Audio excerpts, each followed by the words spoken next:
So yun mga kateng, ating unang for today, boneless bangus. So yun, konti na lang yung toge. Pork ala king, chicken ala king, tapos pork teriyaki, chicken teriyaki. Ito yung sauce ng pork ala king, tsaka chicken ala king, ito yung sauce ng chicken teriyaki, tsaka pork.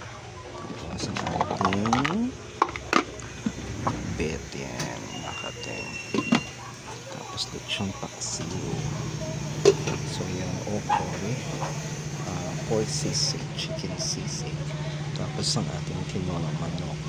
So yun ang ulam po today natin mga kapten. Hindi ko na siya masyado dinamihan ngayon kasi ang dami inano ko. Alam mo na, so kailangan tipid-tipid tayo ngayon mga kapten. Pwede naman magluto ulit pag naubos na.